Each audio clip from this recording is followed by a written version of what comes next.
Dahil sa inggit ko sa kaibigan ko, inggit ko ang boyfriend niya. Hanggang sa may naganap sa amin hanggang sa, Dear Ate Vine, tawagin niyo ako sa pangalang Amy. 45 years old na ako sa kasalukuyan. Way back sa panahon ng 90s noon high school life, ay kay saya. Hindi sa pagbubuhat ng sariling bangko.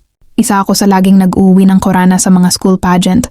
At syempre lagi akong bida sa klase. Sobrang taas ng tingin ko sa sarili ko eh. Walang taon nang dumaan na hindi ako muse ng klase namin. Madaming naiinggit sa akin na mga kababaihan. Year 90s ay maganda na ang kalagayan namin sa buhay.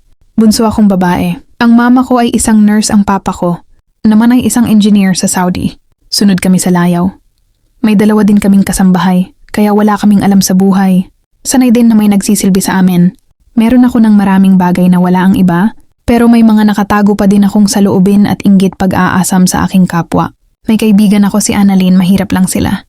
Pero lamang si Annalyn sa akin pagdating sa talino at nakikita ko ang ganda niyang nakatago sa kabila ng kahirapan. Alam ko sa sarili ko na mas maganda at matalino talaga siya sa akin. Siya palagi ang nangunguna sa katalinuhan at sa kanya may gusto ang lalaking gusto ko, si Mark. Friend ko si Annalyn pero inggit na inggit ako sa kanya.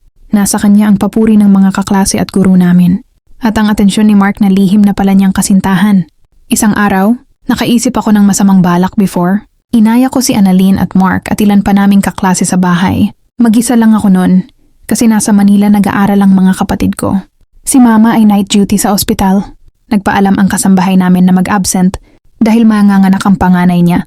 Yung isa naman stay out dahil malapit lang sa bahay namin. Bawal pa kami noon ng wine pero nag-wine pa rin kami. At dahil mahinang uminom si Annalyn ay pinatulog ko siya. Agad ganun din ang dalawa pa naming babae na classmate. Kami na lang ng BF ni Annalyn ang natira. Nagpaalam ito na uuwi pero hindi ko na ito pinayagan. Kasi malakas ang ulan noon at walang nagdadaang tricycle. Kaya nag-offer na lang siya sa akin ng tulong magligpit ng kalat habang nagpapatila ng ulan. Lahat ng paraan ay ginawa ko para matukso si Mark at maisama ito sa silid ko. Lalaki lang si Mark at mabilis na matukso. Unang halik ko pa lang sa kanya ay hindi na ito pumalag. Naisama ko ito sa room ko. Dala ng init ng alak at kapusukan. Bilang kabataan ay ginawa namin ni Mark ang tutugon sa init ng aming katawan. Mahusay nang humalik si Mark at magaling na ito. Nakuha niya ako ng gabing iyon. Alam niya na iyon ang aking kauna-unahan. Kaya siya ang nagdala at nalunod na kami ng tuluyan ng aming. Naramdaman ko na yung kirot, kaya alam ko na tuluyan nang nawala sa akin ang aking pagkababae. Pero masaya ako na naibigay ko yun sa lalaking mahal ko. At wala na akong pakialam kung sakali mang iba ang mahal niya. 5 AM ng umaga nakauwi ang mom ko at galit na galit ito nang abutan kami ni Mark sa silid ko. Nagising na din sina Annalyn dahil sa sigaw ng mom ko at iyak din ng iyak si Annalyn nang malaman na magkasiping kami ni Mark.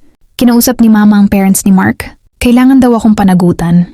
At simula noon sa amin na tumira si Mark. Habang mga nag-aaral pa kami, tuluyan na kaming nagkasira ni Annalyn at ganun din sila ni Mark. After graduation ay umalis na sa lugar namin. Si Annalyn ang alam ko pinaaral. Ito ng amo ng tatay niya sa Manila. Nung mga unang taon ay maayos naman ang pagsasama namin ni Mark. And pagdating sa tamang edad ay nagpakasal din. Kami, nakatapos naman kami pareho ng kolehiyo ni Mark. Hindi na kami umuwi sa Manila sa bahay namin doon. Nahihiya na kasi ako sa parents ko. Sinalo na nila pati asawa ko, kapwa. 21 years old na kami nagpakasal. Sumubok ako ng ilang trabaho, pero mabilis din akong nanawa. Si Mark naman ay sa isang company. Kahit ilang beses namin subukan na magkaanak, hindi pa rin kami nabiyayaan. Hanggang umidad na kami ng 30, bigo pa rin.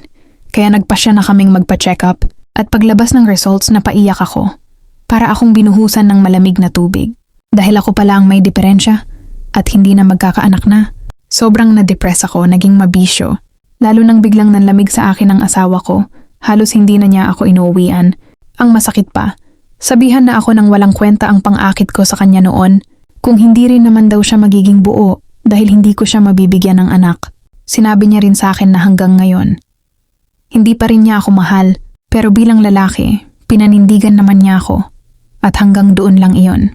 Sobrang sakit dahil sa haba ng taon naming pagsasama. Hindi pa rin pala niya ako natutunang mahalin. Ang masakit pa, nakita ko si Annalyn na may asawa at mga anak. May simple siyang buhay ngunit masaya. Tuluyan na nga akong iniwan ni Mark. At umuwi na lang ako sa aking mga magulang. Sabi ko sa sarili ko, aalagaan ko na lang ang aking mga magulang. Hanggang sa huli ng buhay ko, Yun lang ang maibabalik ko sa pagkakamali ng nagawa ko noon.